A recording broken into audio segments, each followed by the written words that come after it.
Mi nombre es Fab y te doy la bienvenida al canal del Laboratorio Cultural Árboles, un espacio donde encontrarás temas de historia, sociedad y cultura desde una perspectiva crítica y con narraciones 100% originales. Quédate conmigo, comenzamos.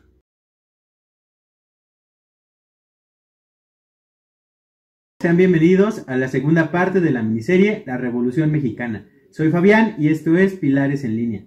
Habiendo visto el antecedente de la revolución, es momento de entrar de lleno al proceso. Madero no cumplió muchas de las cosas por las cuales las distintas facciones se habían sumado, destacando el plan de Ayala que emitió el Ejército Libertador del Sur, comandado por Emiliano Zapata, días después de que Madero ocupara la silla presidencial.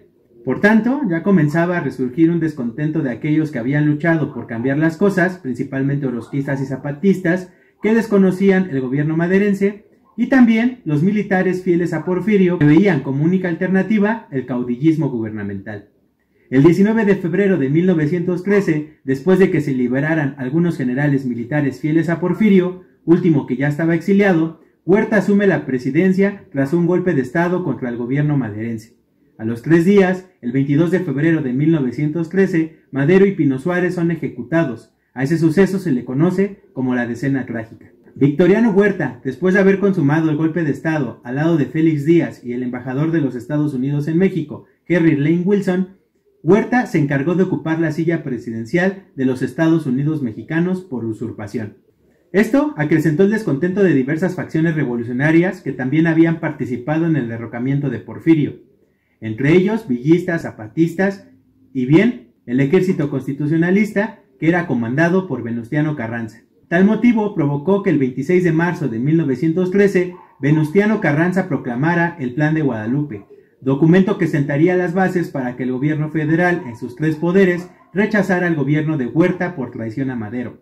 Junto con esto, este plan consolidaría a algunos líderes revolucionarios a formar el ejército constitucionalista, el cual pretendía como primer objetivo restablecer el orden constitucional y llamar a las elecciones una vez que la paz estuviese confinada en la nación mexicana. Las batallas entre el ejército federal que estaba al mando de Huerta, los constitucionalistas y las distintas facciones fueron muchas y muy sangrientas. Ejemplo de esto fue la toma de Zacatecas el 23 de junio de 1914, donde el general Felipe Ángeles y Francisco Villa imposibilitaron al último bastión huertista que mantenía a flote la dictadura, por lo que el 15 de julio de 1814 Huerta renunciaría a la presidencia para emprender su huida. Aquí comienza el verdadero conflicto, un país en anarquía. El 13 de agosto de 1914, Carranza promulga el Tratado de Teoloyucan, donde se acordaron las bases y procedimientos para la rendición y disolución del Ejército Federal. El ejército constitucionalista se convierte en el nuevo ejército federal. En este momento Carranza piensa dirigir al país desde Veracruz y seguir combatiendo a sus enemigos. Por otro lado, Carranza quería saltarse a las otras facciones, quienes juntos configuraban a la Convención de Aguascalientes, junta que reunía a los constitucionalistas con las diversas facciones revolucionarias que habían luchado contra Huerta, a excepción de Zapata, quien ya tenía una lucha clara que buscaba la repartición de tierras. La convención duró del 10 de octubre hasta el 9 de noviembre de 1914. Dio como resultado que Carranza terminara relaciones con Villa y las demás facciones por no haber sido elegido como jefe máximo después de la primera sesión el 1 de octubre en la Ciudad de México. Por tanto, dicha convención se trasladaría posteriormente a Aguascalientes. De ahí su nombre. Siendo así, Eulalio Gutiérrez es elegido por la Convención de Aguascalientes con carácter provisional como presidente de México el 6 de noviembre de 1914. Junto con esto, el general Villa es nombrado jefe del ejército. Se retoma el plan de Ayala por villistas y zapatistas en el llamado Pacto de Xochimilco el 4 de diciembre de 1914. Para el 6 de diciembre de 1914, producto del mismo pacto, Villa y Zapata entran a la Ciudad de México. Posterior a esto, rompen con Eulalio Gutiérrez, ya que éste se une a las fuerzas carrancistas.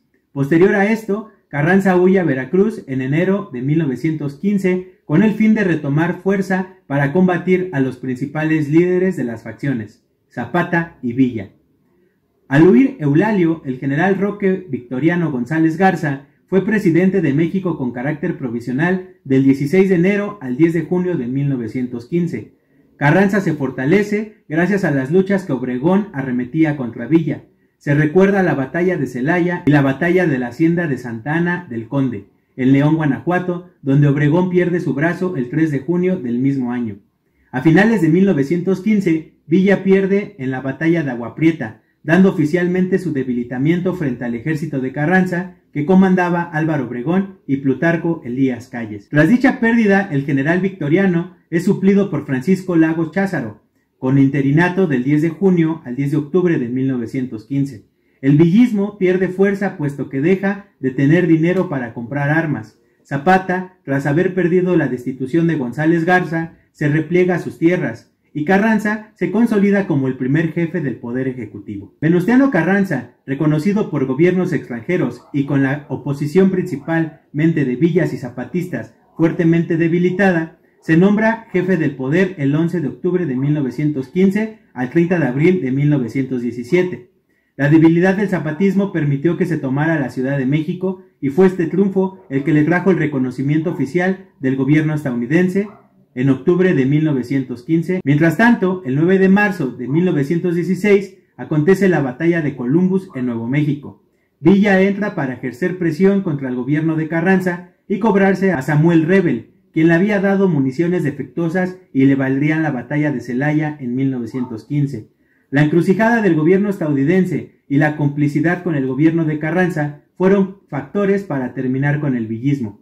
El 14 de marzo de 1916, la expedición punitiva, encabezada por John Pershing, muestra el intervencionismo de Estados Unidos en México y a su vez la complicidad con Carranza para que éste fuera el primer jefe sin oposiciones. Inclusive, hay teorías no aceptadas del todo que existen documentos en donde Carranza conspiró junto al gobierno de Estados Unidos para capturar a su principal opositor Francisco Villa a cambio de ceder las tierras de Baja California a dicha nación. Afortunadamente Villa estuvo oculto en una cueva tarahumara tras una herida de bala que casi le cuesta la vida.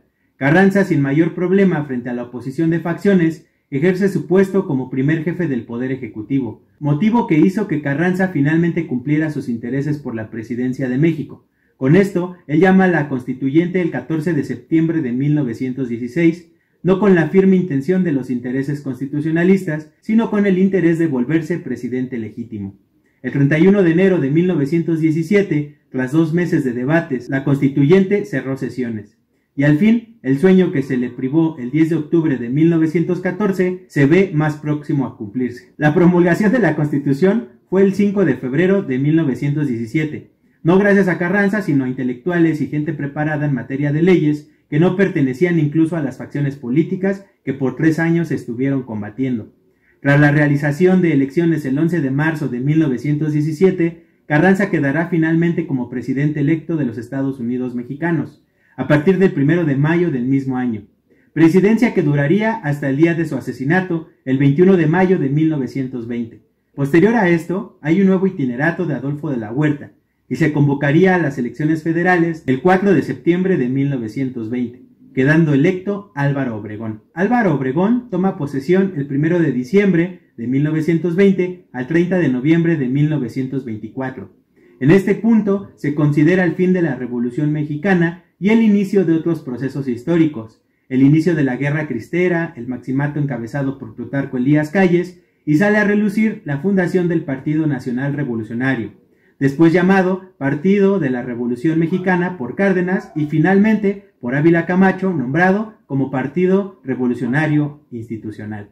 Como conclusión, sé que es un resumen muy corto de lo que aconteció, se hizo el intento de hacerlo parecer más una narración cronológica para poder comprender los sucesos de este proceso y dejar un panorama amplio sobre este acontecimiento que, si bien nos dejó la promulgación de la Constitución actual, que fue pionera en el mundo por retomar garantías individuales vinculados a los derechos sociales y laborales, este acontecimiento tuvo un desenlace no tan favorable, ya que los platos rotos los pagó el pueblo con miles de muertos y como resultado, la revolución no representó más que un cambio de oligarquía. Y si no me crees, es ahí donde se configura uno de los grupos políticos más poderosos del país, el de Atlacomulco en 1915 por Maximino Montiel, y que después cedería su mandato a Isidro Fabela, y de ahí otros tantos políticos conocidos en la historia contemporánea. Es interesante ver que si bien la dictadura de Porfirio duró 31 años, esta no fue la más grande de la historia de México independiente, Échale un ojo a las estadísticas que el Partido Revolucionario Institucional dejó en 70 años de gobierno ininterrumpido. Cabe decir que el único momento en el cual medianamente se ha cambiado el modo de política económica en México fue con la llegada de Lázaro Cárdenas, pero que no duraría hasta terminado el famoso periodo del milagro mexicano o desarrollo estabilizador, cuando comienzan a sentarse las bases para lo que después sería el neoliberalismo. Sale a relucir que el liberalismo ejercido por Porfirio en características es muy similar al neoliberalismo que imperó en México estrictamente desde 1992 hasta los intentos recientes del gobierno actual que intenta erradicarlo. Para concluir, te invito a que reflexiones más sobre los acontecimientos del pasado, desmanteles, entendiendo, las creencias y comportamientos de tu presente, y que construyas nuevos futuros para todos nosotros. No se trata de generar preferencias partidistas, sino de construir un país más informado y crítico. Y para eso, conocer el pasado nos ayuda a desempañar las lagañas del presente. Nos vemos en próximos contenidos. Hasta pronto.